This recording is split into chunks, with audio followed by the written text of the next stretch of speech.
You think faith is simple? You think trust means closing your eyes and hoping? Saint Teresa of Avila saw what happens when you choose doubt. 1672, a convent in Alba de Tormes, Spain. A woman's body refuses to decay. Her left hand, cut from her arm, bleeds fresh after 9 months in the ground. Not legend, not metaphor. Documented by 3 bishops, 47 witnesses, and a papal investigation that lasted 6 years. What did she see that made her warn every soul she met? What happens when you pick doubt over trust? Why does her warning still sit in archives across 7 countries? She read chivalric romances as a child. At 7 years old, she convinced her brother Rodrigo to run away with her to be martyred by Moors. An uncle caught them at the bridge outside town. That detail matters. Even as a child, she craved certainty. She wanted proof. She wanted to see. Wealthy families sent daughters with dowries. The nuns wore silk. They kept private rooms. They entertained visitors in parlors with lace curtains. They ate meat. They gossiped. Teresa fit right in for 2 decades. She was charming. She was popular. She had a wit that made people lean in, and she doubted everything invisible. She prayed, but she questioned whether anyone heard. She fasted, but she wondered if it mattered. She confessed, but she wasn't sure forgiveness was real. Her legs stayed paralyzed for 3 years. Even after she could walk, she had fainting spells, vomiting, heart pain that made her gasp. It lasted 2 decades. The convent records show payments for doctors in 1540, 1542, 1545, 1551. Physical suffering, constant, documented. Also, comment from which city you're hearing this from. This script is researched and factual, using sources from the Carmelite archives in Seville and Rome, including the original witness depositions from the 1588 beatification process, conducted by Bishop Geronimo Manrique de Lara, and the 1594 exhumation records, signed by Duke of Alba's notary Juan de Oval. These aren't popular sources. They're the primary documents most documentaries ignore. Now back to the information. She said she couldn't breathe. She fell. 2 nuns carried her to her cell. From that day, the doubts got worse before they got better. She started having visions. She saw Christ, she saw hell, she saw angels, and she was terrified they were illusions. She was terrified the devil was tricking her. She was terrified she was going insane. She described her visions in letters. She asked them if she was possessed. Salcido thought she might be. He was a nobleman, educated at Salamanca. He told her in 1555 that her visions bore the marks of demonic deception. He said her heart pain was punishment. He said she should stop praying and focus on manual labor. Daza was a priest in Avila. He examined her for 3 months. He watched her pray. He questioned her after each vision. He couldn't decide. He told her in July 1555 that he needed more time. She wrote back that she didn't have more time. She said the visions were getting stronger and she needed to know if she was damned. He listened to her describe Christ appearing in her cell. He listened to her describe flames of love. He listened to her describe voices. He told her it was hysteria. He said women's minds are weak. He said she needed to distract herself with work. She obeyed. For 6 months, she stopped all mental prayer. She only said vocal prayers, the Our Father, the Hail Mary. She said in her autobiography that those 6 months nearly destroyed her. She said she felt abandoned. She said she felt like she'd been cut off from oxygen. She said doubt told her Pradanos was right, that she'd been fooling herself, that God didn't speak to women, that she was nothing. She was desperate for someone to tell her the truth. She wanted certainty. She wanted to know if what she saw was real or if doubt was the safer choice. She sent letters to theologians in Salamanca, Valladolid, Toledo, Seville. She asked the same questions in every letter. Am I possessed? Are these visions from God or the devil? Should I trust what I see or should I doubt everything? Most didn't respond. The ones who did gave conflicting answers. She kept a record. She listed their names and their verdicts. 6 said demonic, 3 said inconclusive, 2 said possibly divine. He said the devil wants you to question grace until you're paralyzed. He said trust is a decision, not a feeling. He died in 1562. 2 years of guidance. That was all she got, but it was enough to shift her. They walked barefoot or in rope sandals. They prayed 7 hours a day. They ate no meat except when sick. They lived in cells barely 6 feet wide. The Bishop of Avila, Alvaro de Mendoza, gave permission. The city rioted. They said she was destroying families by refusing dowries. They said she was disgracing Avila. They demanded the convent be shut down. The city council voted. They wanted her expelled from Castile. The papal nuncio, Cardinal Filippo Sega, called her a restless, disobedient, contumacious woman who invented bad doctrine under the guise of devotion. That quote is in a letter dated November 1577, held in the Vatican archives. They wanted her silenced. They wanted her convents closed. They wanted her to go back to the Incarnation and live like everyone else. She refused. She saw that doubt, when you feed it, becomes the only thing you hear. She wrote in her autobiography, I spent 20 years not believing God could forgive me, and that doubt did more harm than any sin I committed. She didn't write it as poetry. She wrote it as a warning. She listed the years, 1535 to 1555. 20 years of choosing doubt, 20 years of thinking trust was naive, 20 years of demanding proof before belief, and she said it nearly destroyed her. April 11, 1568. Doña Luisa de la Cerda funded it. She gave 2,000 ducats. The house had 20 rooms. It was the richest foundation Teresa ever accepted. She regretted it later. She said wealthy convents breed comfort, and comfort kills prayer.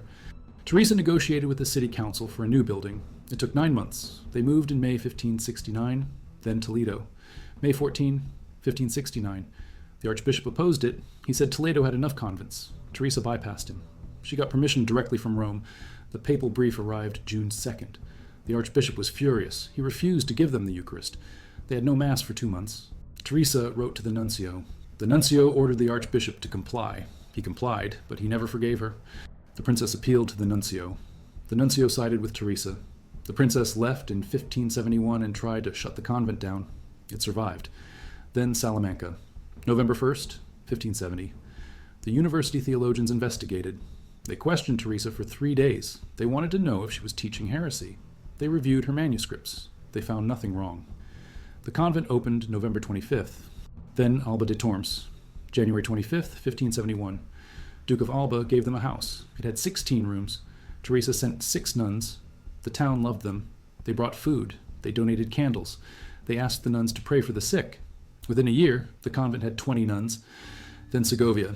March 19, 1574. The bishop tried to block it. He said Teresa was too old. She was 59. She ignored him. She rented a house. She opened anyway. The bishop threatened excommunication. She appealed to Rome.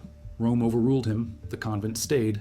Then Beas de Segura, February 24, 1575. It took 9 days to get there by cart.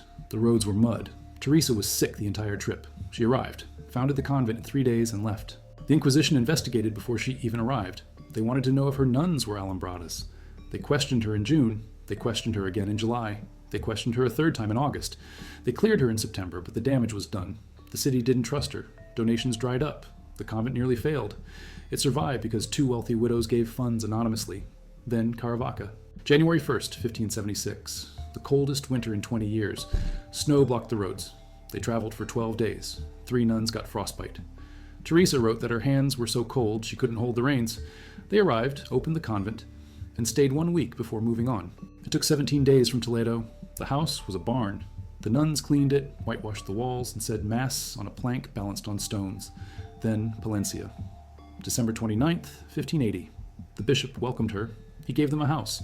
He attended the first Mass. It was the easiest foundation she ever made. Then Soria, June 3rd, 1581. She was 66. She was dying. Everyone knew it. She founded the convent in 4 days, appointed a prioress, and left. Then Burgos, April 19, 1582. The last convent. She was 67. She could barely walk. The archbishop opposed her. He said Burgos didn't need another convent. She negotiated for 3 months. She won. The convent opened. She attended the first Mass. She left for Avila 2 weeks later. She never made it. 17 convents in 20 years. She traveled over 4,000 miles by mule cart on roads so rough her bones ached. She wrote that in a letter to her brother Lorenzo in 1576. She was 61. She kept moving.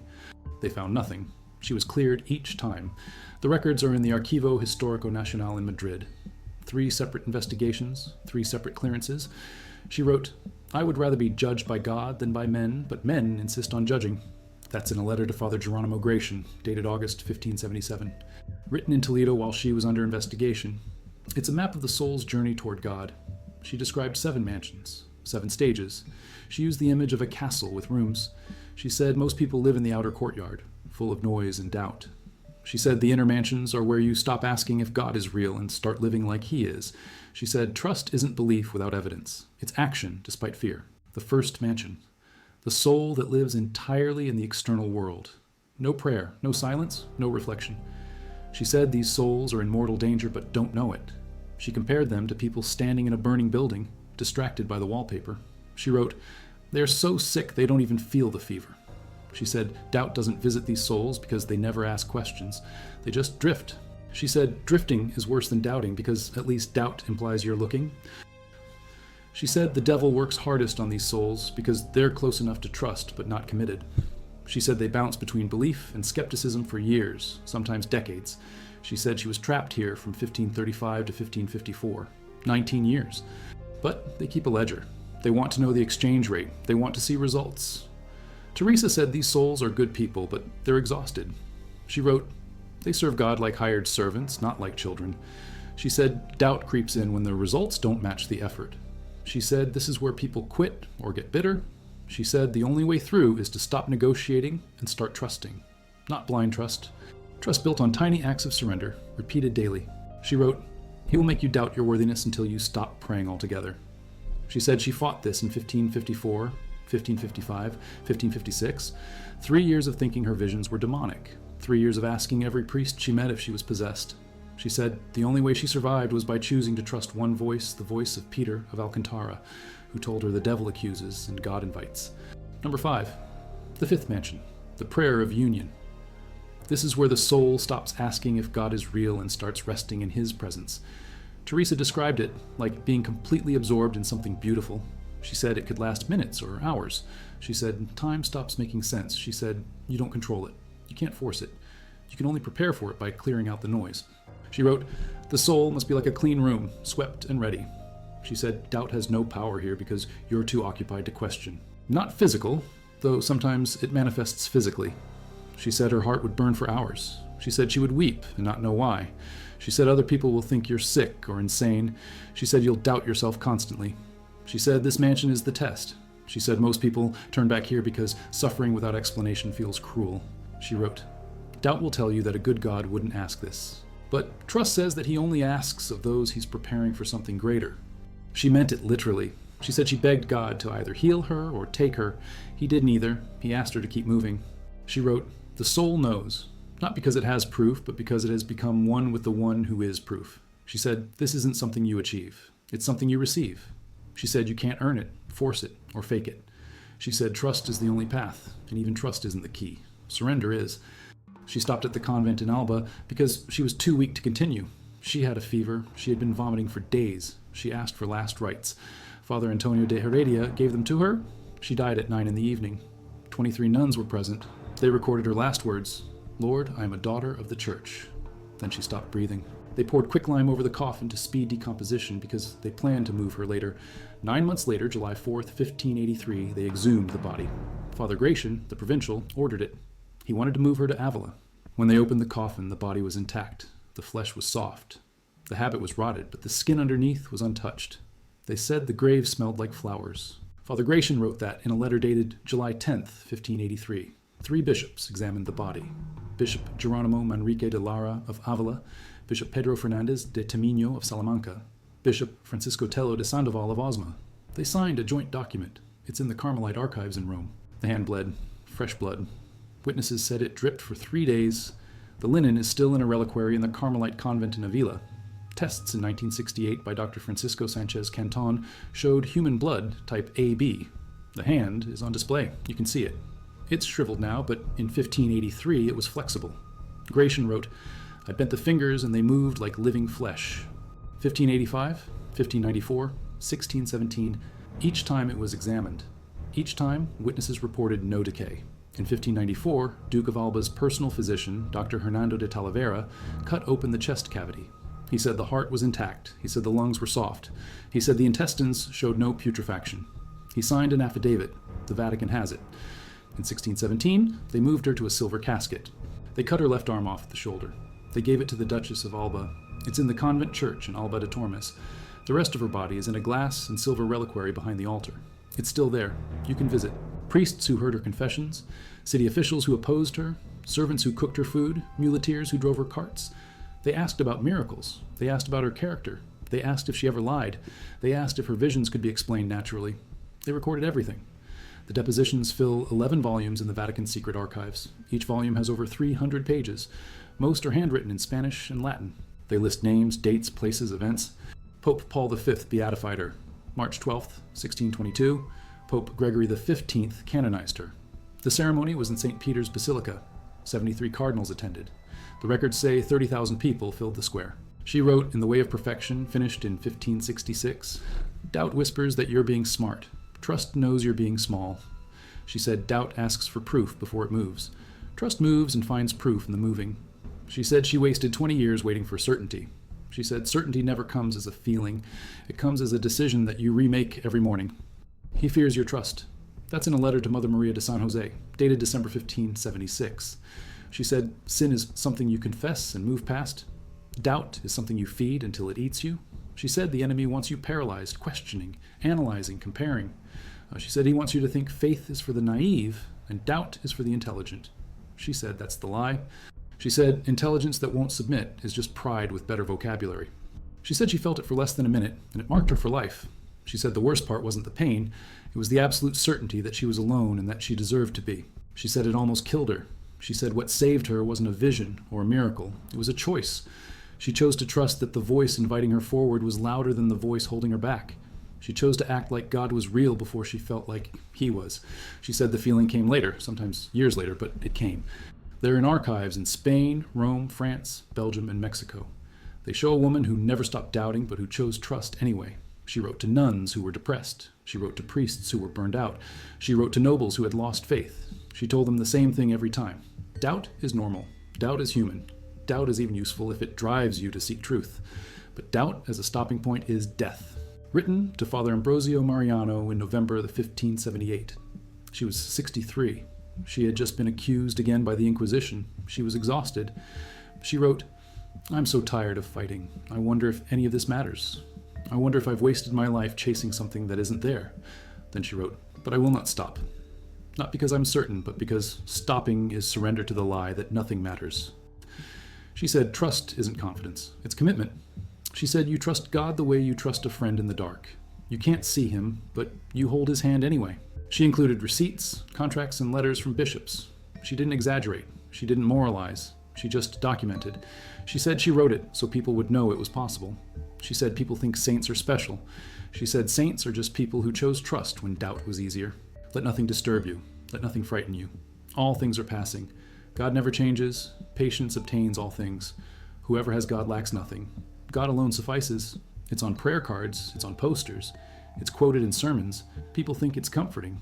Teresa didn't write it to comfort. She wrote it to command. She wrote it to herself. She wrote it in a moment of doubt. She was 56. She had just been told the Inquisition was investigating her again. She wrote it on a scrap of paper she kept in her breviary. It was found after she died. It's in the Carmelite Museum in Avila. She was questioned under oath. She was asked if she thought her visions made her equal to priests. She was asked if she believed women could teach men. She was asked if she thought the church was wrong. She answered no to all of it. She said her visions never contradicted the church. She said she submitted every experience to her confessors. She said she would burn her own writings if the church asked. They didn't ask. They cleared her, but the accusation stayed in the file. She said the church needs prophets, but the church doesn't always like them. She said trust doesn't make you popular. It makes you obedient. She said she vomited before every trip. She said she wrote letters in pain. She founded convents in pain. She prayed in pain. She said people asked her how she did it. She said, I don't. Christ does. I just don't quit. She saw Christ and asked if it was the devil. She had every reason to doubt. She chose trust anyway, not because it made sense, because the alternative was worse. She said she felt like she was dying. She said she had felt that way for 30 years. She said she kept moving because stopping meant giving up, and giving up meant doubt had won. Father Antonio recorded it. She said she wasn't afraid. She said she was tired. She said she wanted to see Christ face to face and know if everything she'd trusted was true. She said, I've lived as if it's true. Now I'll know. They said she looked like she'd seen something beautiful. They buried her the next day. They didn't expect miracles. They didn't expect incorruption. They just buried her and mourned.